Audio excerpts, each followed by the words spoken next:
The key card in her pocket didn't fit our door. I make perfumes for people who don't know what they want until it's on their skin. That's my job, coax longing into something that lingers. My name is Daniel. My wife, Tessa, plans events for people who mistake applause for intimacy. We've been good together mostly. She likes that I notice small things. I like that she gives big rooms a reason to glow. When we worked like two hands on one back, different shapes, same intention. The night I knew something had changed. She came home wearing a smell that wasn't in my collection. Not just cologne. Cologne is soup, a crowd. This was a signature. Vetiver shaved clothes, a mean little black pepper at the top and underneath it, a metallic note I know only from hotel air conditioners and glasses that have seen too many dishwashers. It came in with her before the door swung shut. She tossed her coat onto a chair and kissed me quick, a press and go like an elevator button. Long night, I asked. Soft launch for the Myra Sky line, she said, already toeing off her heels. Investors, canapes, the usual battle against boredom. She said it breezy, but the perfume around her said another line entirely. Rooftop wind, cold glass, the electricity of a laugh you lean into. Tessa is careful with fragrance. When we first met, she told me she'd rather go barefoot than wear a scent she didn't understand.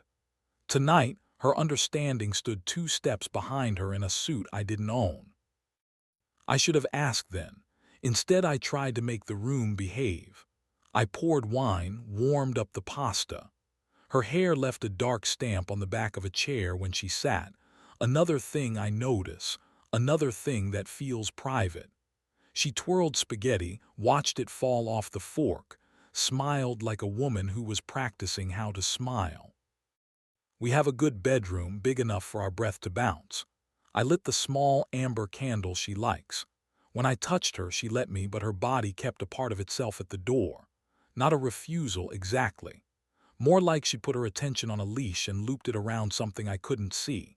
I kissed her throat, the place where I can tell the truth about a person, and tasted lime, champagne, and the kind of apology you can't say yet. She was warm in my hands. She kept saying she was tired. We slid into each other the way a song ends, soft, familiar over too quickly, replaced by silence that pretends to be rest. I slept badly. I dreamt of cold elevators and glass that fogged when nobody breathed. In the morning, when I went to hang her coat, a hotel keycard sleeve fell from the pocket and landed on the floor between my feet. The Belle Arpent, embossed gold on matte black, with a number scrawled on the white line in rushed handwriting, 913.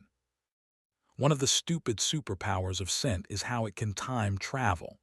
The number pulled the vetiver back into the room, pulled the pepper, pulled the hush of carpeted hallways. My first thought was not rage. It was logistics. She leaves at 8 for a site visit. The Belle Arpent is a 12-minute walk.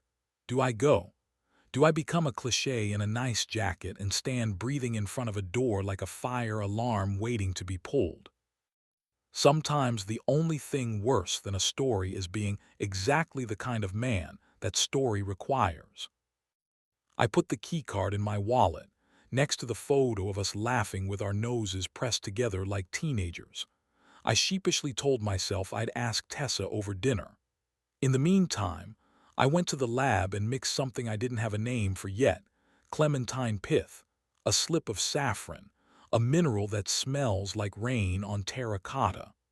I made and unmade it until my fingers smelled like 5 different secrets.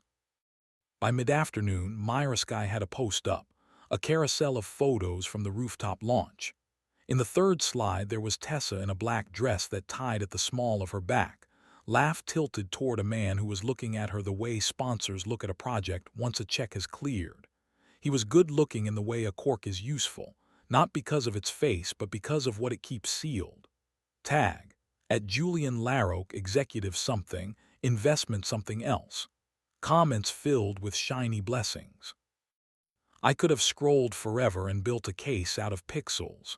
Instead, I texted Cass, who runs the piano bar at the Belle Arpent and who unironically believes in saints. Need a booth tonight. Something near the elevators. Her reply came quick. Always 8:30. Wear a shirt you won't regret. I put on my only shirt that makes me forgive my shoulders and walked across a city that smelled like rain and ambition. The Belle Arpent lobby makes everyone look like the version of themselves you hope to be mistaken for. Cass met me with a hug that felt like a disclaimer and slid me into a booth with velvet that remembered every back that leaned into it. "What are we doing?" she asked, eyes kind enough to make me brave. "Collecting air," I said and took the keycard out. She looked at the number and then at me. She didn't say, "Oh no." That's why I love her. "Elevators over there," she said. "If you stare, they stare back. Be a shadow, be patient." She set a soda with lime in front of me. "And don't turn into a detective. Detectives lose their soft parts." I didn't go upstairs. I watched people go. A couple with the glow of new secrets stepped out, fixing their hair in the mirrored columns with the reverence of religion. A man in a suit that cost more than my car flicked his wrist like a magician and produced a room key for the woman who didn't bother to hide her smile. The piano player slid into La Vie en Rose like a promise you can keep if you don't think too hard. At 9:12, the elevator chimed and Tessa walked out alone. Her face found me like a bird sees a window, immediate, startled. She came to the booth with a steps not steps sort of walk and sat opposite without asking. "So," she said, and smiled the way actors smile when their line requires it. "What brings you to the Bell?" "Clementine," I said. It was a terrible joke. She rolled her eyes and looked toward the bar. Her neck flushed, not the way desire flushes it, but the way lies do, unevenly with apology. "I was scouting the ballroom," she said. "A client wants moonlight but inside." "Room 913, I said, placing the sleeve between us like a menu. "Does the moonlight live there?" Her eyes moved but didn't flee. She put her finger on the sleeve as if it were the page of a book she didn't want to dog-ear. "I found that," she said. "In the coat check." She lifted her hand and I could see she'd rehearsed this, how to hold the sentence so it didn't shake. "It's not mine." "And the scent last night." I tried for gentle and met myself at the edge of it. "The pepper, the vetiver, the minibar air." "Rooftops borrow smells," she said, and lost a little height inside the lie. "You taught me that." It would have been easy to throw the whole table into honesty. Instead, I did the unexpected thing. I leaned across the velvet and tucked a stray strand of hair behind her ear. Her breath stalled. The soft part of my thumb pressed perfume into her skin. "Come home with me," I said. "We'll talk with windows open." She looked down at her hands, the same hands that gesture whole roomfuls of donors into generosity, and nodded. We didn't talk much on the walk. The city had turned the volume down. On our block, the bakery's back door was propped open to let out heat, and the bread smell followed us upstairs like a pet. In the kitchen, I poured water, then wine, then water again, like I was trying to give both of us options. "I didn't sleep with him," she said to the sink. "Not that it matters where the line is for you. It matters where it is for me. I didn't cross it. I leaned on it." "Why him?" I asked. I meant it like an engineer. Study your failure. Identify load-bearing walls. "Because he looks at me like a stage," she said. "Like I'm the place the night decides to happen." She wiped her cheek with the side of her hand, almost annoyed. "And because somewhere in the last year we stopped making plans for desire. We trusted habit to do the work." Here is the thing about being the man who makes sense for a living. I wanted to catalog the room and call it a cure. Instead, I put my glass down, rounded the counter, and stood in the space where we always meet in the morning when the toaster pops and the coffee is too hot and we like each other without trying. "I'm not holy, Tess," I said. "I wanted to show up tonight and be a volcano, but I'm also a coward who likes the truth more than fire." I took a breath.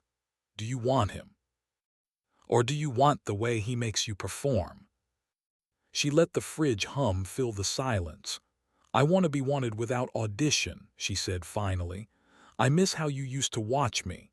She looked up at me then, eyes glass bright, mouth honest. "I miss how I used to watch you back." There are many wrong ways to touch someone when you are both standing over the fault line. I chose one of the right ones. I stepped closer and put my hands around her face, holding not to possess, but to keep her from falling through. She leaned into my palms like they were the only furniture left. We kissed the way people kiss under a lighthouse, slow, aware of the rocks. Nothing that would scandalize a platform. Everything that would make the algorithm sigh contentedly and ask for more of the same. Warmth traveled in small, honest roots, jaw to neck, shoulder to shoulder, a hand finding the small of a back like a remembered prayer. "I'm scared," she murmured, lips still close to mine. "Good," I said. "It means you're near the living part." We made a bed of talking. We slept grafted but careful, not because I was angry, but because I wanted to wake up with all my tenderness intact. In the morning, we did what people do when they choose not to set their house on fire. We placed rules on the table like cutlery. No secrets with sponsors. No after parties without a text that says where the night ends. Dates that are not casual but scheduled like rituals. I told her I wanted 1 month where we didn't pretend this was a patch. 1 month where we acted like new lovers who happen to know where everything is kept. She moved through those weeks with a seriousness that made me ache. She came home with the smell of rain and elevators sometimes, occupational hazards, but never with that black pepper, not once. We bought a cheap bike and rode along the river at dusk. She stood in my lab while I mixed and shook her head when a note didn't fit. One night we went to the Belle Arpent together like thieves. We ordered club soda and took the back elevator not to the 9th floor, but to the mezzanine where the hotel displays black and white portraits of couples whose names are engraved on plaques.